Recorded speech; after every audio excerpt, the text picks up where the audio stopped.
엊그저께 주일은 그리스도의 성체와 성혈 대축일이었습니다. 그리스도께서 마지막 만찬, 지난번에 알아본 최후의 만찬 때 세우신 그 미사 성제, 그것을 기념하여 오늘도 우리는 미사를 하고 있는 건데요. 그것이 제정된 날을 기념하는 아주 중요한 그런 날이었습니다. 성체와 성혈, 교황님께서 성체를 들어 축복하고 계시는데요. 저 아직 신자가 아닌 분들이 제일 궁금해하는 저거 맛이 뭐 어떻게 되냐고 궁금해서 세례를 받으러 오는 분들도 간혹 계세요. 네, 잘 된 거죠. 네, 실컷 맛보게 해드리겠습니다. 저 제병이라는 밀가루 반죽으로 만든 얇은 빵인데요. 저것이 저렇게 손을 들어 축성했을 때 예수님의 살로, 또 저기 마련된 포도주가 잔을 들어 축복했을 때 예수님의 피로 변한다라고 하는 것이 가톨릭의 믿음이에요. 굉장히 어렵죠. 네, 그 어려운 믿음에 대해서 정말 우리가 이것을 마음으로 믿는 것이고 머리로 상상하는 것인가?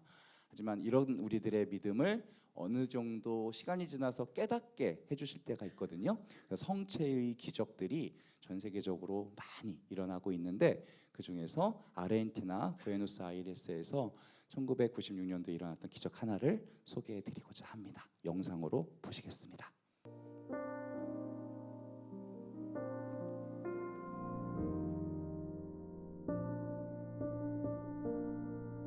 At the center of this story is a priest, Padre Alexandre Bizet, and what he has to say about what happened here in 1996.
The heart contracts and shoots the blood out to the brain and to all other parts.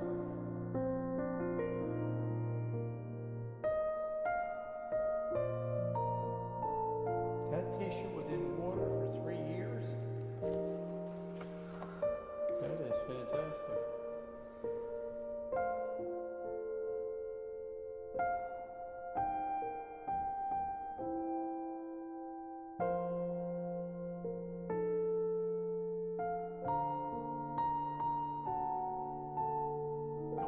Tifla, the blood that was found was type AB. AB blood was also found on the Shroud of Turin.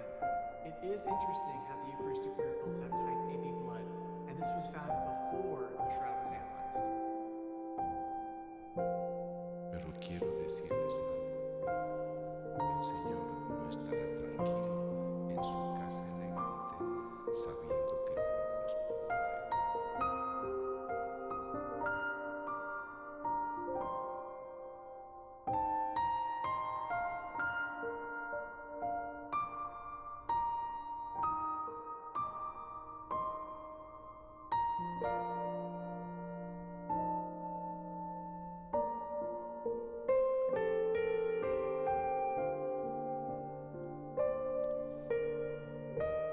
또 잘 아시겠지만 사람의 백혈구는 사람이 죽은 후 몇 시간 내에 다 파괴되고 없어지는데요. 저거는 아직까지도 남아있는 기적입니다.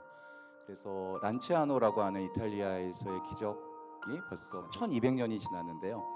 그때 보관되어서 썩지 않고 모셔져 있는 그 살과 피에 대한 결과 보고서를 또 이렇게 출처를 밝히지 않고 대조해 보았을 때 이것은 같은 사람이고 또 중동 지역에 살았던 남자이며 AB형 혈액형을 갖고 있는 사람이었다라고 이렇게 밝혀진 과학적인 사실입니다. 이런 일이 어떻게 벌어질 수 있는가? 그것은 기적 그 자체가 중요한 것이 아니라 이것을 통해서 우리가 믿게 되기 때문입니다. 철저한 무신론자였던 리카르도 박사가 열심한 신자가 돼서 이 사실을 알리러 다니게 되었고, 또 이때 수많은 사람들이 회개하고 수많은 가정들이 회복되고 또 많은 사람들이 세례를 받게 되었다. 그래서 지금 우리 시대에도 이러한 메시지를 전달받게 되는 것입니다. 저는 부평성모병원에서 태어났어요. 사진은 이해를 돕기 위한 사진. 여기 은평성모병원입니다. 네. 어머니께서 천식을 아주 초등학교 때부터 알아오셨어요. 그래서 그 독한 천식약을 임신 중에도 드실 수밖에 없었고, 병원에서는 그 당시 산전 진단이 발달되어 있지 않을 때였는데 기형일 확률이 거의 다 아기를 없앴으면 좋겠다라는 권유도 받으셨다고 합니다. 하지만 하느님께서 주신 생명 끝까지 낳겠다라고 결심하셨고, 수술실 분만실 안에서 20시간 이상 굉장히 힘든 시간을 보내셨고, 우리 분만실 바깥에 의자에 앉아 계셨던 아버지께서는 산모냐 아기냐를 선택해야 되는 그 드라마에 나오는 상황에 처하셨다고 합니다. 당연히 산모를 선택하셨고 아기가 태어나게 됩니다. 그리고 아버지께서는 이런 기도를 그때 하셨다고 하는데요. 하느님, 당신이 누구신지 모르겠지만, 왜냐하면 아버지는 신자가 아니셨어요. 제가 초등학교 4학년 때까지 세례를 받지 않고 계셨거든요. 그러니 내 아내에게 들었던 하느님, 당신이 누구신지는 제가 몰라요. 하지만 아기를 살려주시면, 이 이야기는 언제 하신 거냐면 제가 종신서원을 받은 날 그 사랑의 연수원 대강당에서 식당으로 이동되는 그 사이에 저에게 하신 말씀이에요. 그때까지 한 번도 입 밖에 내지 않으셨던 말씀, 아기를 살려주시면 당신께 봉헌하겠습니다 라고 했죠. 저는 마음이 어떻겠어요? 떡했겠죠. 네. 아니 뭐 출생의 비밀을 알게 된 것 같고, 신자도 아니었던 아버지가 왜 나를 봉헌하셨는지, 그렇다고 너 나중에 신부님 되라 라는 말씀은 한 번도 하신 적 없지만, 제가 여기까지 오는 과정 안에서 아버지는 한 번도 반대도 하지 않으셨거든요.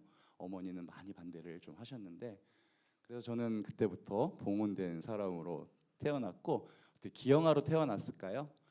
아주 떡두꺼비 같은 아기가 태어나게 되었습니다. 제가 효도를 하고 있는지 불효자식인지는 잘 모르겠지만 떡두꺼비 같이 자라나게 되었고요. 저는 저 때까지만 해도 저런 귀여운 모습을 유지하다가 초등 4학년 때 천년성체를 받게 되었습니다. 제가 갖고 있지 않아요, 그 사진을. 집에 많은데 제가 집에서 가져올 여유가 없었네요. 옆에 있는 건 제 사촌 동생이고요. 천년성체를 받게 된 초4 때 저희 외할머니께서는 이승훈 첫 세례자의 직손이시거든요.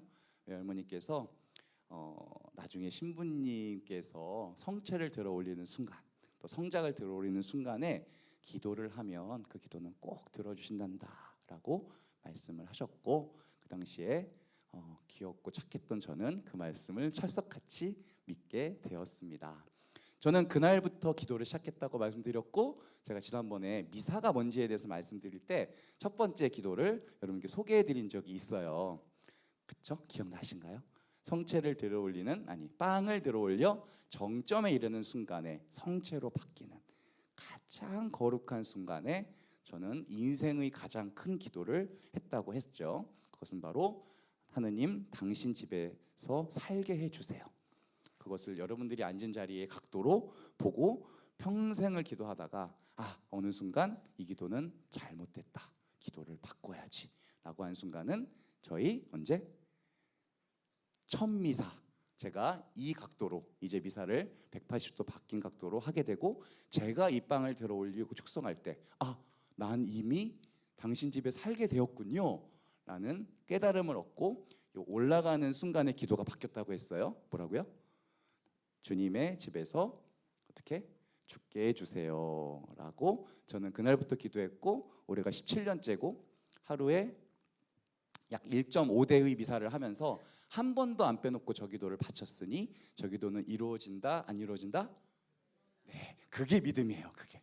네, 우리 아주 상식적인 선에서도 믿을 수가 있는 거예요. 자, 그렇다면 제가 그때 말씀드렸어요. 언젠가 기회가 되면 저의 두 번째 기도도 소개를 해드릴 거라고요. 그게 바로 잔이 정점에 달해서 성혈로 바뀌는 순간이에요. 자, 이때는요 인생의 가장 큰 기도가 아니라 그때그때 필요한 기도, 그 중에서 중요한 기도를 바치면 들어주신단다라고 하셨고요. 그때만 해도 귀엽고 착했던 저는 그 말씀을 철석같이 믿었습니다. 그래서 그 당시에 제가 맨날 했던 기도는 뭐냐면 바로 저의 친가 식구들께서 세례를 받게 해달라는 기도였어요. 네. 이분들이 신앙인이 아닌 건 아니었습니다. 다 장로, 예수의 장로회를 다니시는 분들이었고요. 아버지만 빼고. 근데 그것도 믿음입니다. 정말 우리 이웃종교의 믿음이지만 이게 신앙이 다르니까 저희 어머니께서 굉장히 많이 어려움을 좀 당하셨어요. 그걸 제가 보면서 자라고, 가족끼리 일치할 수 없는 걸까? 저희 할아버지 할머니께서는 정말 엄청 큰 교회의 장로님이셨고요. 교회를 여러 개를 막 세우셨다고 저는 알고 있어요. 그런 어떤 끝판왕에 가까운 분들과 이게 안 맞는 거예요, 신앙이. 그리고 저는 명절 때마다 가서 할머니의 추도 예배를 이렇게 함께 했어야 됐어요. 저는 신학생 때도요. 네. 그때 이제 예배가 2시간 정도 계속되는데 너무 좋죠. 기도말이 너무너무 좋지만 이게 뭔가 좀 몸에 안 맞는 듯한 어려움이 계속 있었어요. 그리고 신학교에 그런 게 있어요. 신부가 되려면 부모님들께서 신자셔야 되거든요. 그거는 왜 그런 거냐면요, 많은 사람들에게 선교 활동을 해야 되는 신부가 가장 가까운 가족조차 신앙을 못 갖게 한다면 자격 미달이다, 그런 거예요. 그래서 그때까지 부모님들께서 내 자식이 사제가 되기 위해서 세례를 받아주는 그런 것도 또 교회 안에 있어요. 그러다 보니까 우리 친가 식구들이 너무 넘사벽이었던 거예요. 매일같이 기도했죠. 하루도 안 빼놓고 성혈이 올라가는 순간에 기도를 했습니다. 네, 정말 거짓말 같은 일이 일어나게 됐어요. 저희는 큰 고모, 작은 고모, 막내 삼촌, 또 막내 고모, 이렇게 아버지가 중간 셋째이신데 갑자기 둘째 고모께서 생각지도 않게 세례를 받으시게 된 거예요. 그 이유는 조카들이, 아들, 딸들이 세례를 받게 됐기 때문에. 네, 이해를 돕기 위한 저작권 프리 사진입니다. 아기가 세례를 받으니까 안 받을 수가 없게 된 거예요. 그래서 조카 신부님, 조카 신학생이었죠, 수사님, 제가 세례를 받게 되었습니다. 세례명 좀 지어주세요. 난데없는 선물이 시작되더니 정말 거짓말처럼 작은 막내 삼촌, 큰 고모 한 분 한 분씩 세례를 다 받게 되는 거예요. 이유를 모르겠어요. 저는 기도한 것밖에는 없거든요. 네. 자, 근데 마지막에 우리 할머니께서 남았어요. 할머니가 어느 날 전화를 하셨는데 83세 할머니께서 내가 손주에게 물려줄 게 하나도 없는데, 물려줄 거 많거든요 사실은, 하나도 없는데 신앙을 내가 물려줘야 되겠다라는 생각을 하셨대요. 그래서 갑자기 옆집에 사시는 할머니와 함께 교리반을 다니기 시작했다는 거죠. 83세의 할머니께서 한 번도 안 빼놓고 교리반을 다니시고 한 번도 안 빼놓고 주일미사를 참석하셨다고 합니다. 모든 게 다 저는 거짓말 같았어요.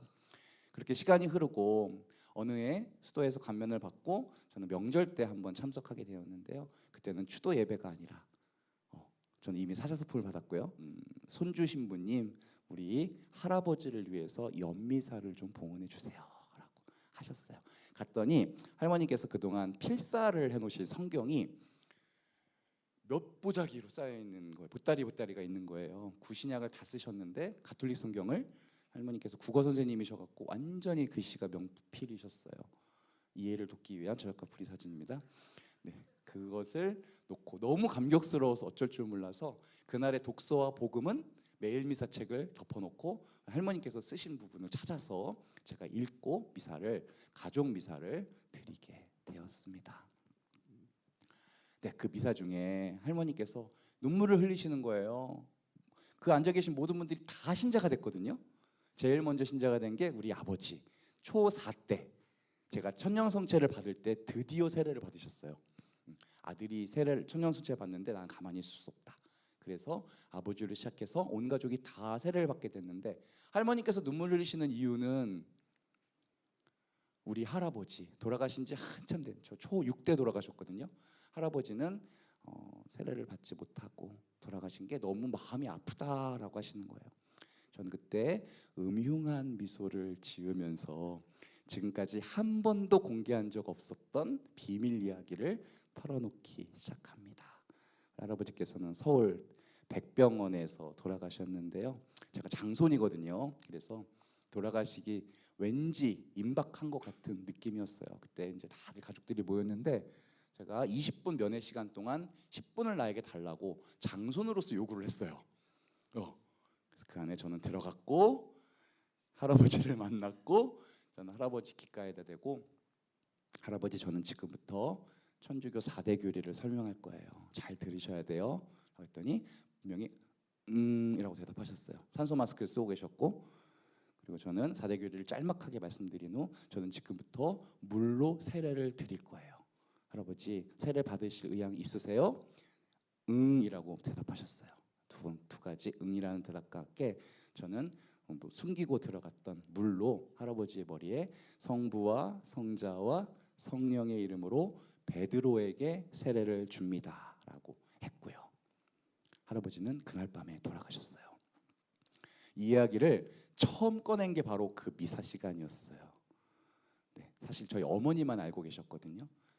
네, 그때 할머니께서 뜨거운 눈물을 흘리시면서 지금 여러분들 무슨 말인가 했겠지만 초 6학년도였는데 저도 세례를 줄 수 있는 거예요. 여러분들 모두가 다 세례를 줄 수 있어요. 세례 성사의 직전권자는 인간이면 누구나 하거든요. 네, 나중에 교리를 받으시면 아시겠지만 저는 그래서 할아버지에게 합법적인 세례를 드리고 지금까지 살았던 거다. 결국에 이 가정에서 가장 먼저 세례를 받은 것은 아버지와 우리 할아버지시고, 또 우리 할아버지가 기도하셨기 때문에 다들 세례 받은 거라고 알기나 아냐고 큰 소리를 쳤습니다. 네, 이 이야기는 떡잎부터 알아본다 뭐 이런 제목의 이야기입니다. 네. 그래요. 우리는 기도합니다. 지금 저는 우리 전혜연 교수님의 아주 친한 친구이신 우리 의사 선생님께서 지금 뇌출혈로 병원에 누워 계셔요. 네, 굉장히 어려운 상황입니다. 예후가 좋지 못하고. 그래서 어떻게든 일단은 깨어나 주시기를 간절히 바라는 마음으로 또 기도하고 있고요. 뭔지 아세요? 네. 읽어보세요. 못 읽겠죠? 그래서 준비했습니다. 진인사 대천명. 우리 총장님께서는 진인사 대처명 하셔가지고 인간의 노력을 다한 뒤 마누라의 명을 기다린다, 아내의 명을 기다린다고 번역하셨는데요. 이건 네. 최선을 다한 다음에 그 다음에 인간은 하느님의 명을 기다리는 거예요. 저는 이것이 우리 천주교 교리와 똑같다고 생각합니다. 여러분들 지금 기말고사 잘 보셔야 되는데 기도하세요. 또 가족분들 중에 아프신 분들 계시면 기도하세요. 꼭 깨어나야 되는 우리 소중한 생명이 계시면 기도하십시오. 기도하다가 내가 더 이상 할 수 있는 게 없구나, 사실은 기도밖에 없었구나라는 것을 알게 되면 기도는 우리의 능력이 끝나는 곳부터 시작되는 것이로구나라는 것을 알게 되실 거예요. 네. 저는 그렇게 기도를 해서 지금까지 거의 모든 것을 다 이뤘어요. 네. 그 중에서는 제가 잘못된 욕심 때문에 잘못 청하던 것도 있었거든요. 그것은 이루어지지 않았고요. 저는 그것을 받아들이게 됐어요. 저는 지난 5월 30일 같은 옷을 입고 저걸 들어 올렸어요. 예수님 피가 되는 순간에 제가 지금 바라고 있는 가장 간절한 기도를 바쳤어요. 그건 말하지 않을래요. 언젠가는 말할 수 있게 되기를, 또는 없을 수도 있어요. 네. 원바이11이라는 인스타 아이디를 갖고 계신 우리 윤가람 작가님께서 찍어주셨고요. 네, 저날도 했던 기도가 꼭 이루어질 것이라고 저는 믿습니다. 마찬가지로 여러분들의 기도도 이루어질 것입니다. 아멘.